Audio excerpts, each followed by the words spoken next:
Hello,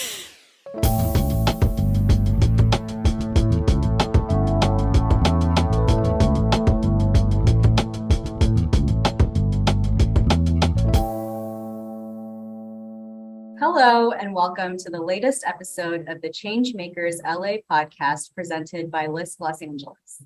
The Changemakers LA podcast is a tribute to the people and the policies that make LA neighborhoods good places to live, work, and play. I'm Shona Sen, Senior Program Officer at the Local Initiative Support Corporation Los Angeles office. In today's episode, we will talk to our guests about how they are supporting Angelenos in accessing digital literacy and upskilling opportunities through LISC's Financial Opportunity Centers. LISC's Financial Opportunity Centers, or FOCs as we call them, are community partners that provide employment and career counseling, one-on-one financial coaching, low-cost financial products, and income supports counseling free of cost to their neighborhoods and communities. Joining us today, we have three wonderful guests, two guests from our FOCs and one subject matter expert. We have Susy Contreras, who serves as the Community Development Program Director of the Mexican American Opportunity Foundation in Los Angeles, California, one of the country's largest Latino-oriented family services organizations. In this role, she focuses on implementing comprehensive grant-based economic empowerment programs and services that impact low-income families in the East and Southeast region of Los Angeles County. Her key responsibilities include overseeing MAOF, or Mexican American Opportunity Foundation's immigration, financial capability, health education, and outreach programs. Susy enjoys traveling, reading, and listening to podcasts in her free time. Thank you for being here with us today, Susy. Next, we have Dawn Comer, who enjoys working at the intersection of technology, data, and civic engagement. She is the Director of Technology Inclusion for the City of Los Angeles, serving in the Mayor's Office of Budget and Innovation. She works with public-private partners to address issues of digital equity and literacy, broadband adoption, the banking divide, and the information divide.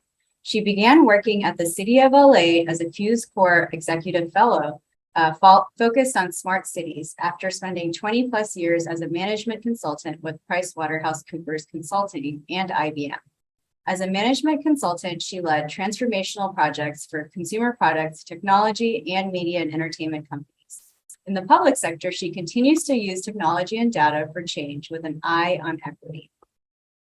Lastly, we have Sandra Bonneville with the Central City Neighborhood Partners, a LISC Financial Opportunity Center for the past 5 years, and Sandra serves as the Financial Empowerment Program Manager. Central City Neighborhood Partners, or CCNP, as we like to call the FOC, has been a cornerstone in the community, providing access to free services through a collaborative model and enhancing the quality of life for underserved households throughout the city and county of LA, focused on the Westlake Pico Union neighborhoods and communities. In addition, CCNP focuses on ensuring equal access to essential needs services, which includes building financial security through professional and career development, financial education, free tax preparation, and income support. Thank you for being here, Sandra. Thank you all of you for being here with us today. We're excited to learn from you and to talk a little bit about digital literacy and upskilling in LA.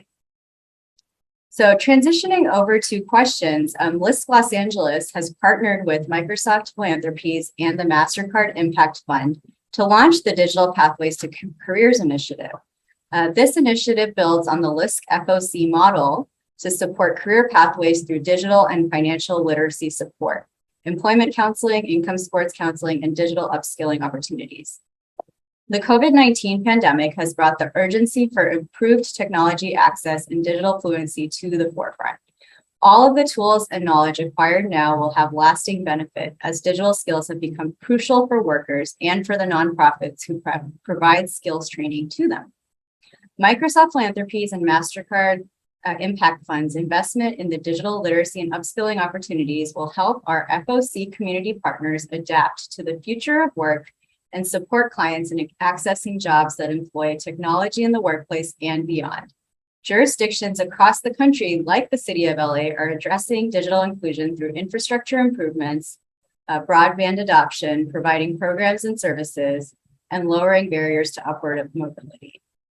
So let's talk about how our guests today are partnering to address digital and financial literacy need in the most impacted communities in LA. So Susy, if it's okay, we'll start with you. MAOF serves the needs of Latino community of California while preserving a Mexican-American culture's pride, values, and heritage. What are some challenges facing your clients as access to digital literacy, and how is MAOF uniquely positioned to address those needs? Yeah, thank you, Shona. First and foremost, thank you so much for the opportunity to be in this podcast today and share more about our experience. And to answer your questions, it seems like when it comes to using smartphones and tablets, our clients are very comfortable, but they're not very comfortable or familiar when it comes to using a computer. So thank you to LISC and to a sponsorship from Microsoft Grant or Microsoft, where we were able to, or MAOF is able to address this challenge by offering digital literacy classes where we teach our community members the basic components of a computer, such as what is the difference between the hardware and software of a computer, where is the power button, and as the classes keep progressing, we are also teaching them about Microsoft programs such as PowerPoint and Excel. And through our intake, we are also screening our clients for digital literacy. So if we see that there's a gap or there's a need, we encourage them to enroll in our classes.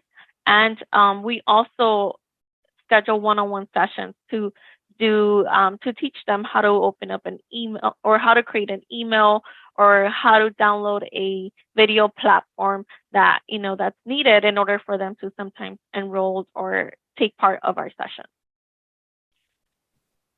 Great. Thanks so much, Susy.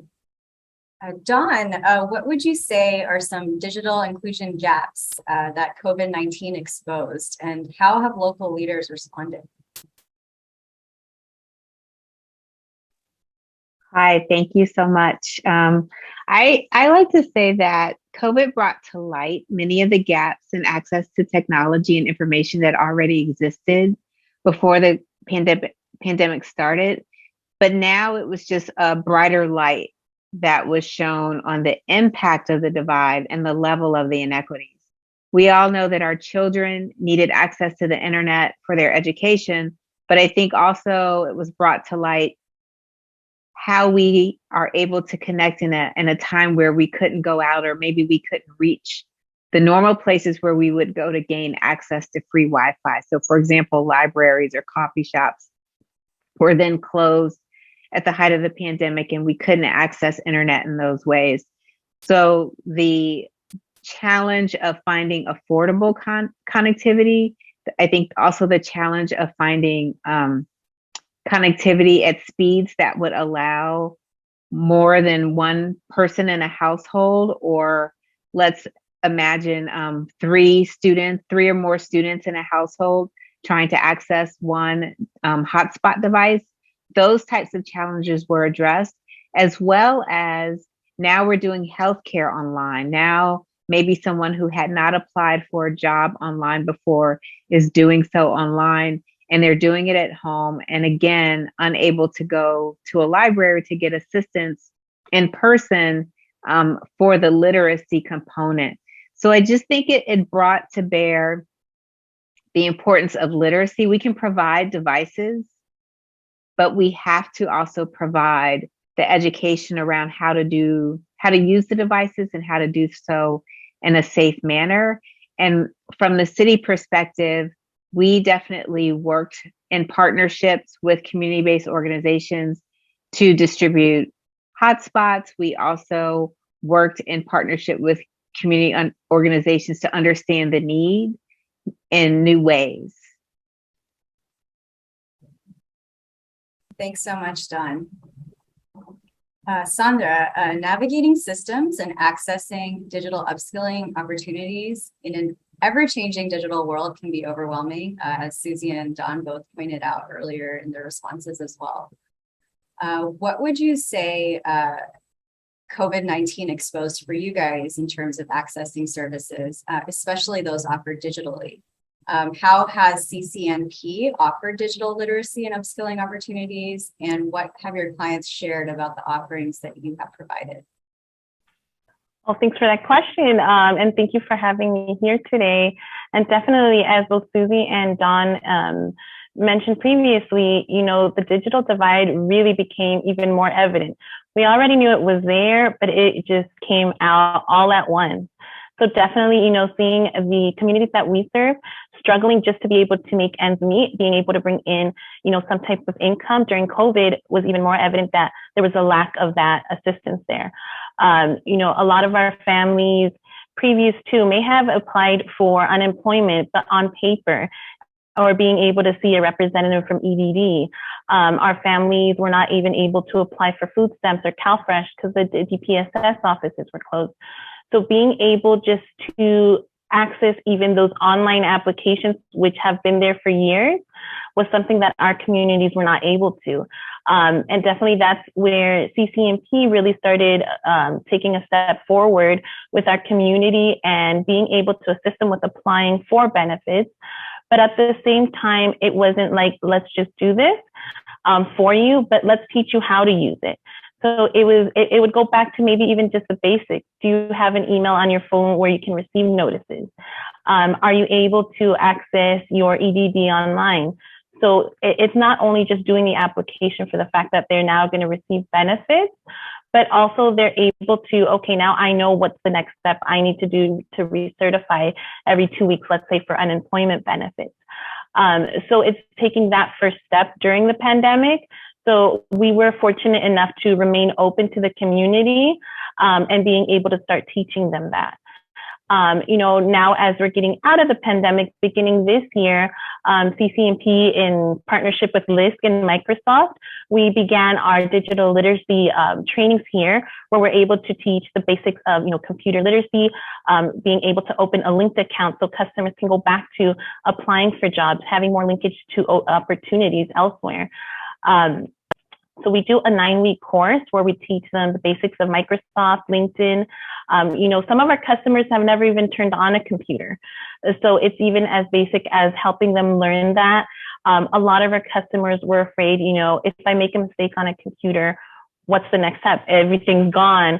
So just getting them out of that fear of, being able to use it. And as Susy mentioned, a lot of our customers are used to using maybe the cell phones for certain things, but a computer is a whole nother world. So just getting them that comfortable, that hope. Sometimes it's just bringing back that hope that I can do this. I've had somebody now teach me. Now I have a place where I can practice. As Dawn mentioned, libraries were closed during COVID. Here at CCNP, we try to keep open our computer labs so customers are learning it, but then they're also able to practice it. Because that's another thing that we saw is the lack of access to computers. We could be teaching all the digital literacy we want, but if a customer doesn't have access to a computer, where will they continue practicing that?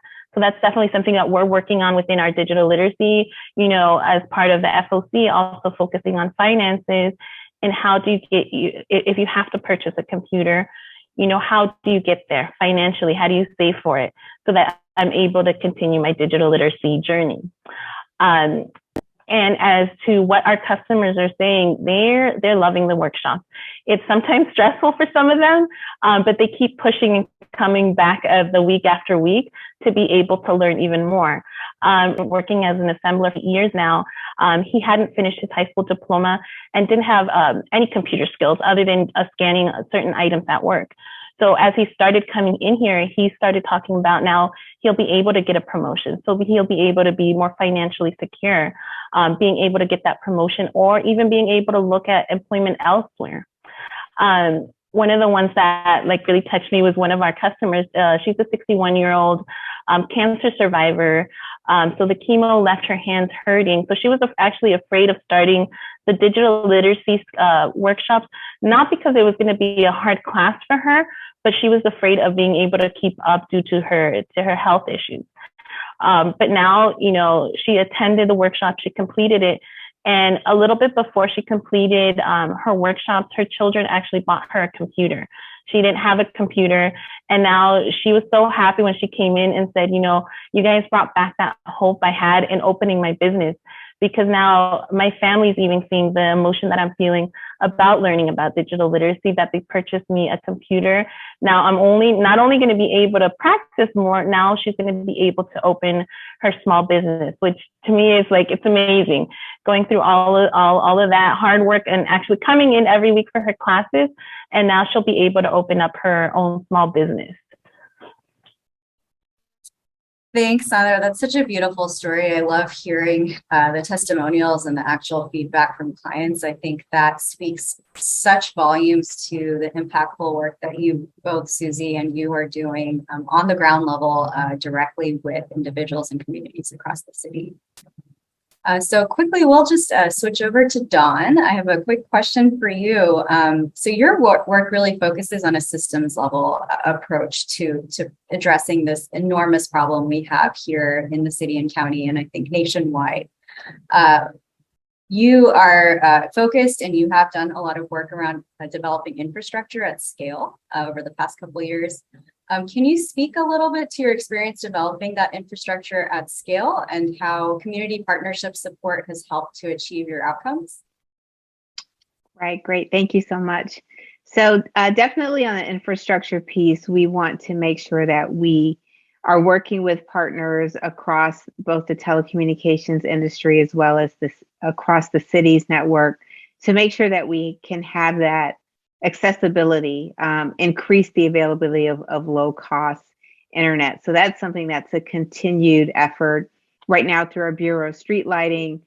They're definitely we have some funding that was allocated for digital inclusion efforts. And so our Bureau of Street Lighting is leading the effort for community connectivity pilots.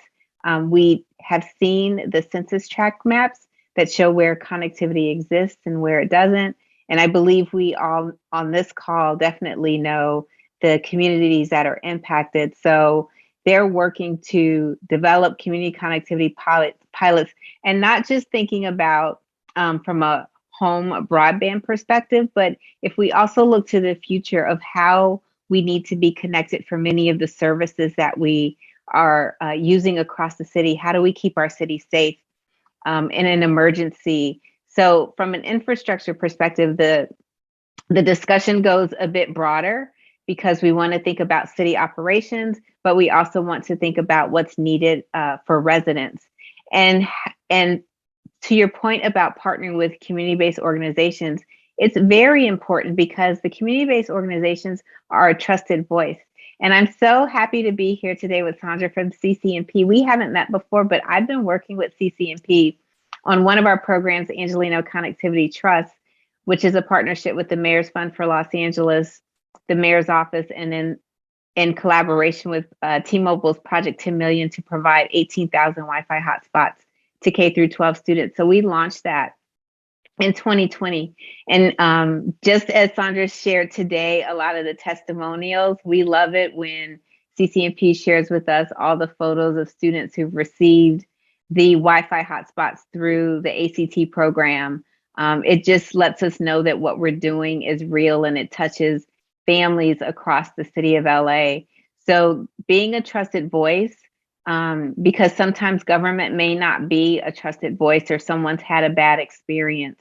So we want to make sure that we understand what's happening within communities, and actually community partners, may have that voice, that ear, sooner than we may have it. And so it's really important to make sure that we understand what's really happening and that we're just not designing programs within the halls of the city offices. And then another program that we worked on with CCNP as well is our Angelenos Connect program, which helped to provide relief funding through a fee-free debit card through our partner Mocafy. So that was addressing unbanked Angelenos. And I would say what we learned from that, even though it was focused on finance topic and financial literacy and providing some support via relief funding, the way in which residents engage with Angeleno Connect is via a mobile device. And so for families who aren't used to doing banking online or who may be unbanked and not have a bank account at all, it might be a little daunting to now use your mobile device to deal with your finances. So the digital literacy component impacts every aspect of what we're doing, whether it's healthcare, whether it's finance, whether it's looking for a job. So, excuse me. So the impact of working with a trusted voice is so important, and we're happy to have those partnerships. And I think that also when it comes to us building out other areas and sharing information about access to low-cost internet, it will be the work through outreach with community partners that will help share what the city is doing and how we're trying to make strides as we build out connectivity. Thanks, Dawn. What you shared about digital literacy impacting every layer of our lives resonates so much. I think that's something that we've all seen, that this is not just about being able to, write in Microsoft Word or prepare a PowerPoint or be able to open an email. It's everything that we're operating and working with is online now. And that goes from banking, education, our schools, accessing income supports, accessing information about disaster preparedness. It goes really, really deep, and it's all online. And I think sometimes there's an assumption that this is a very accessible way of obtaining information. And I think we've all seen that it's not necessarily the case, especially given the communities and neighborhoods that we work with who have been very intentionally disinvested in, have experienced digital redlining, have experienced a lack of access in their own languages in a culturally competent way. So this work is so, so important. And I'm so glad that you're focused on this space on a city and county level. So I actually have one more question kind of for all of you. So I'd love to hear from all of you. And I'll just quickly set the context. But through the infrastructure, as you all know, through the Infrastructure Investment and Jobs Act, which was passed earlier this year, the federal government is investing billions of dollars nationwide into addressing broadband and device access, digital literacy, digital upskilling for the future of work, and all kinds of other investments in rural areas as well. So we've learned that digital redlining is a big problem for neighborhoods across the country that have been disinvested in for decades. Digital redlining, in case you're not familiar with the term, I think all of you are, but I'll go ahead and share a quick definition. It's when it happens when internet service providers invest less money in low income and marginalized communities. And so just like redlining, the real redlining term that we know of for the past several decades, it's very similar. And it actually ends up impacting the same communities, which we see like layer after layer after layer. When we see those maps, same communities with less access to healthcare, with less access to education, with less access to schools, transit, all of those things. Layer up, and it ends up being similar communities impacted by all of these issues at the same time, including digital redlining. So given the communities that you all partner with to provide digital literacy and upskilling services to, what would you like to see the rollout of these investments include so that it is equitable, it's inclusive, and it reaches the people that it needs to be reaching? So I'll start with, I'll pass it to, how about Sandra from CCNP, and then we'll go to Susy and then Dawn. Yes, so definitely, the access just to pricing for, let's say, computers, it's out of control. And specifically for our families, let's say for our families, a median income in our district is about $17,000, a little over $17,000 for a family of 4. So when you're thinking about purchasing a computer, even let's say a smaller laptop, it's still $200, $300. That's a portion that's going to be lost instead of paying rent. So definitely affordability is one of the things. But I also think it's really that education piece. We can provide our families the computers, but if they don't know how to use them, being able to have it is not really going to be as beneficial to our community and our families. So just in general, it's accessibility to the actual products, internet connection, computers, but also just providing them that information, that education on how to use them. So definitely digital literacy trainings is something that we would really like to see in general for a lot of our population. And it's not even just our community, just in general within the whole city and the whole US really. Thanks, Sandra. We'll pass it to Susy.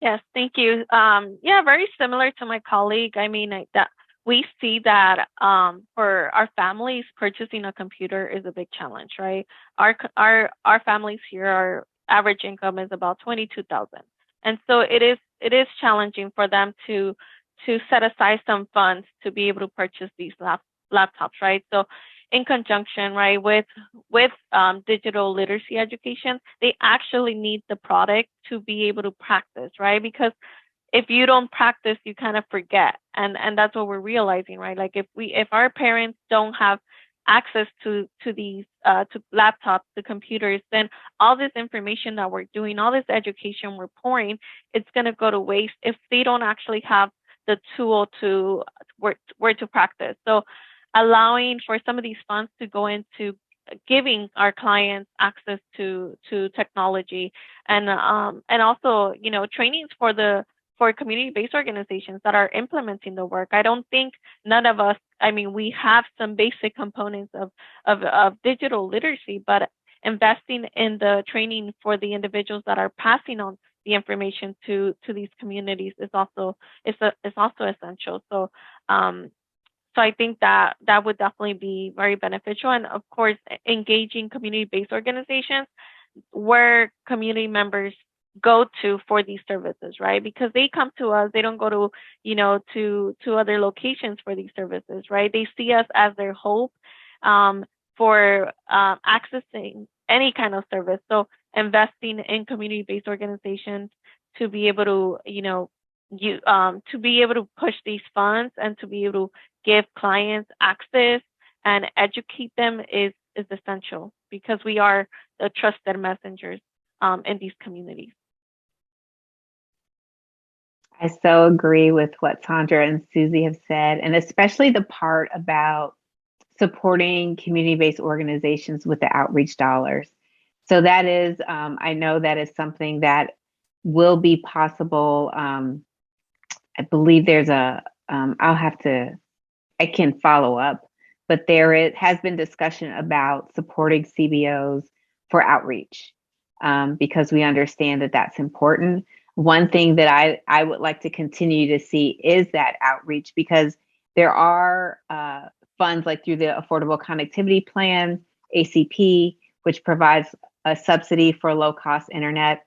If you're signing up with some partners who have low cost plans and you sign up for ACP, your internet becomes free. So I think it's about increasing awareness of these programs and doing that with the trusted voices of the community-based organizations, but understanding that is another layer of work or outreach from the CBOs who are already, tasked in doing so much to serve our communities. So I think that piece, making sure that we don't forget that some extra funding to support those roles is needed. I think also just making sure that we are in line to receive a lot of the support for building out the infrastructure. So the city of LA and other cities within LA County, we've been participating in LA Deal with the LA Economic Development Corporation, which is focused on collaborating across the Southern California region with respect to infrastructure and building that out. So making sure that we are in the pipeline for that. There was a lot of advocacy that happened late last year and earlier this year that allowed the 110 corridor around the city of LA to be part of the build out that's supposed to be happening with the state for infrastructure. So I think just making sure that our voice is heard and that we continue to advocate for the city of LA as well as the county, because a resident does not necessarily know the boundaries when they're crossing on if the internet's going to work on this side of the street or the other side of the street. So we have to make sure that our voices are heard and that we are part of the conversations of how the build out is done, as well as communications about the available programs. And one thing that I will add, while we may feel like we're waiting for those things to happen, is please don't forget the public libraries, because our LA Public Library does have a Tech to Go program where you can loan, you can check out, like you would check out a book, a bundle, computer, and a hotspot together for a long-term loan. And just like Sandra shared some of the testimonies, the library has shared with me testimonies of a patron who, because they were able to have that long-term loan, they were able to gain some skills and apply for a job. And it's stories like that where you know it's making a difference. And so inch by inch, we keep moving. I think the collaboration that we have between the school district, the county, the city, and the state, it takes a full ecosystem of everyone working together to really make a difference and move things along as we look for this funding to come from the federal and state level.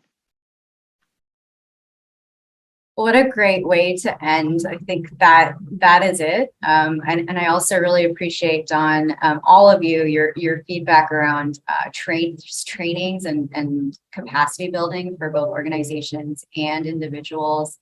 And also the resources that you shared, Dawn, at the end and throughout this podcast. I encourage you all to, those of you who are listening, to check out Mocafy, LA Deal, the Tech to Go resource through public libraries. There are so many resources available, and I think sometimes so many that we don't even know about them. And knowing about those is also a challenge that we have it, but also an opportunity to better serve our communities and neighborhoods, just being able to access those resources and knowing about those resources.